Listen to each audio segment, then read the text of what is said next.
his name is, Odie.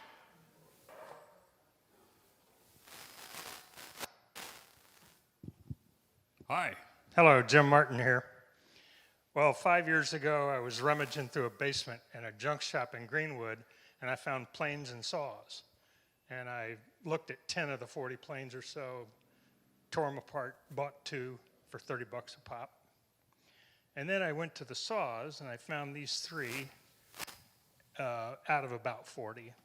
2 of them are Diston, and I bought those for 20 bucks a pop, except the miter box came with the miter box. It was 35.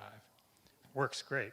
So then I met Mark Harrell 2 years ago in Amana, Iowa, at the hand tool thing. And so 2 weeks ago, I was up in Superior, Wisconsin, and took his class in sharpening saws.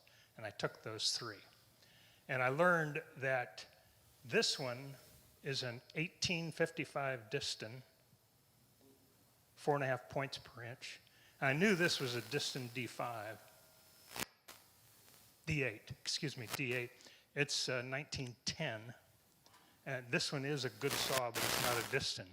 The last day of the class with Mark, who was the founder and owner of Bad Axe Saws until he sold it to his employees, we got to make our own Bad Axe saw from scratch. So this was a blank plate that I had to tooth, set, and sharpen on the last day and put together.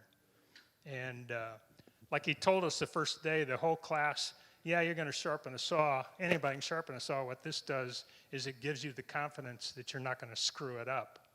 Or if you make a mistake, you'll know how to fix it. And there's another poster on the table, rolled up, $30 poster. And I've got a bunch of his cards there if you're interested. And it was really fascinating. What led you to get interested in hand saws? Because I use them. Ah. Have you heard of electricity? Yeah, I even have a whole house generator so my power tools can keep going in the blackout. So, but these are fun. Okay. Yeah. And they keep going in blackout too. Yeah, that's true. Well, and if and this one, you could pick whatever Bad Axe saw style you wanted to put together. This one's called a joiner's saw, and joiner, no T in it. And basically, if you need to take one saw somewhere, but you're not sure what you're going to be doing, you can grab this one, it'll do anything. Pretty darn good. And so I'm happy I did that, because I had back saws and dovetail saws. Did you make the handle? No. Nope. But he did, you do have to give him your hand size, because they custom make the handle to fit your hand size. So that when you get there, all you have to do is work the plate. Sounds like a Saturday class. Well, it's 5 days. It's a 5-day class. Would you be interested in doing a class for here? Hand tool, or even hand tools? Wayne? Yeah. Duh. Okay. You two get together. Okay. Your people meet his people. Okay. That'll work. All right. Any questions about this? Yes, sir. I have a question right here. In the old days, you could tell a good saw by the sound. Yeah. I don't know if that was any good or not.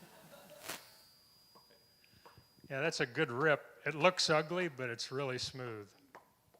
I can't get a tune out.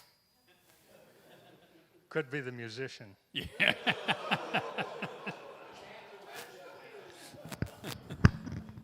Any questions about these? Yes, sir. How'd you cut the teeth on it? Were they pre-cut on the Bad Axe saw when you made that, or how'd you cut those? With a toother? You guys gotta use a remarkable. Yeah. Oh, It's with a saw blade toother. I forgot the name of it. Pretty common. They've been using the same thing to tooth plates for 50 years. So. The little die set. Can you repeat the question? Like a pair of pliers, only with teeth. They cut the blades individually. No, you run it through. You turn on the electricity. Yeah, it's powered. You turn on the electricity and run it through. Repeat the question. Okay, how are the teeth cut? And I forgot the name of the tool, but it's a big power thing, and you have to lock the blade into a long blade holder, and it has teeth on a rib that goes through, and that's how the thing indexes as it pulls that plate through, and it cuts those teeth. And then you have to set them all, every tooth. So you mark each tooth. You go every other tooth with the Sharpie. You mark it, then you flip the plate over, and you mark the other ones on the other side. And then one by one, you go through and set them with a hammer set. Plier sets are garbage. Use a hammer set. And then you do a micrometer setting on your plate thickness to determine how much you're going to offset the teeth. So you have just enough clearance with your plate thickness, not too much. You have too much drag. And anyway, it's all on the chart, by the way. This is a class. You know, what occurred to me, I've been in the construction trades just about all my life. And before I got in the construction trades, on any construction site, there was generally one guy, and his function was to sharpen hand saws. Just, you know, any mid-sized to large construction site had one individual, and that's what his function was. So it's really a lost art. Yep. I mean, now we use throwaway blades for everything. So, yeah. Did they have power saws on their site? Well, hey, I'm old, but not that old. When I was a kid in my neighborhood, they used those saws to build all the houses. They didn't even do circular saws, but they didn't have power on the site. And they all cut all the wood by hand too.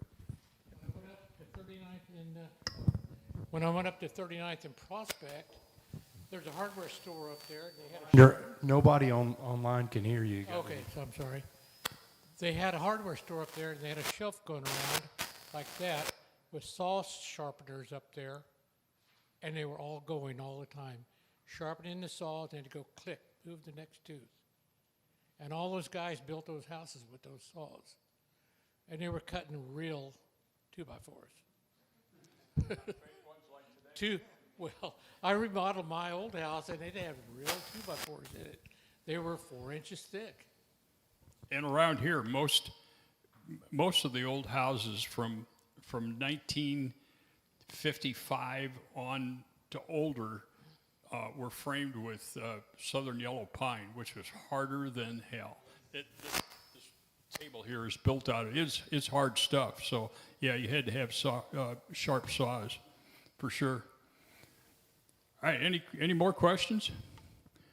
Thanks, Jim. You're welcome.